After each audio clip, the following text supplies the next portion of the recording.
وہ عالم دین ہے، علم دین حاصل کرنے والا ہے۔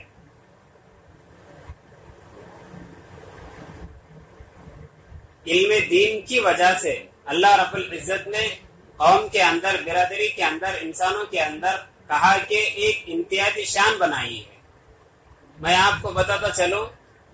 کہ قرآن کے اوپر اگر آپ کی نظریں ہوں گی، سلیمان علیہ السلام کا واقعہ آپ نے پڑھا ہوگا کہ حضرت سلیمان علیہ السلام جب ایک مرتبہ راستے سے جا رہے تھے تو ان کو دیکھ کر کے، ان کے لشکر کو دیکھ کر کے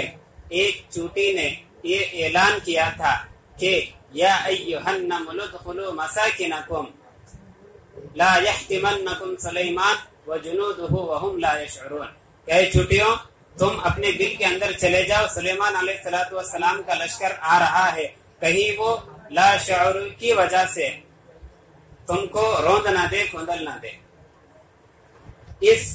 چونٹی کی گفتگو کے اوپر سلیمان علیہ السلام مسکرائے، اور اس کو بھی قرآن نے نقل کیا ہے فَتَبَسَّمَ ضَاحِكًا مِّن قَوْلِهَا۔ لیکن اس بات پر امام رازی نے ایک بات لکھی ہے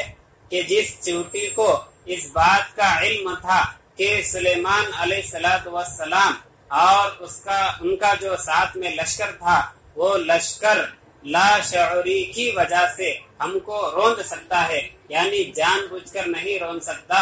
اور یہ نبی کے اوصاف ہوتے ہیں اور یہ نبی کو ماننے والوں کے اوصاف ہوتے ہیں۔ تو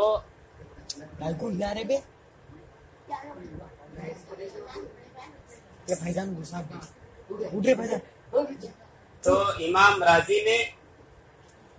اس واقعے کے اوپر یہ بات لکھی ہے کہ اس چونٹی کو اس بات کا علم تھا کہ نبی اور نبی کو ماننے والے کہا کہ غیر شرعی طور پر تکلیف نہیں دے سکتے، جان نہیں لے سکتے ایک معمولی سی مخلوق کی بھی، اور یہ بات بھی لکھی کہ اس علم کی وجہ سے اللہ رب العزت نے قیامت تک کے اس چونٹی کی شان بڑھا دی اور اس کو تمام چونٹیوں کا سردار بنایا، محض علم کی وجہ سے۔ اور آپ کو یہ بھی بات بتاتا چلوں کہ آپ کی جو شان ہے اور آپ کا جو مرتبہ ہے، آپ کا جو مقام ہے، عزیز طلبہ، آپ جو ہے اپنے آپ کو کم نہ سمجھے، کمتر نہ سمجھے۔ اللہ رب العزت نے آپ کو منتخب کیا ہے، آپ کا چنا ہوا ہے۔ اللہ رب العزت خود کہہ رہے ہیں قرآن کے اندر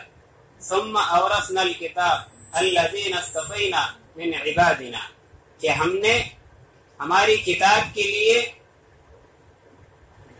انتخاب کیا ہے، چنا ہے،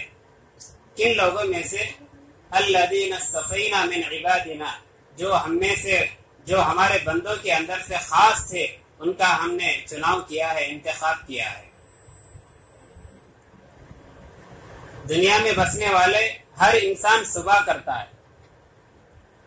اور جب کسی کی صبح ہوتی ہے تو اپنے اپنے طور اور طریقے کے مطابق اپنے اپنے کام میں اور اپنے اپنے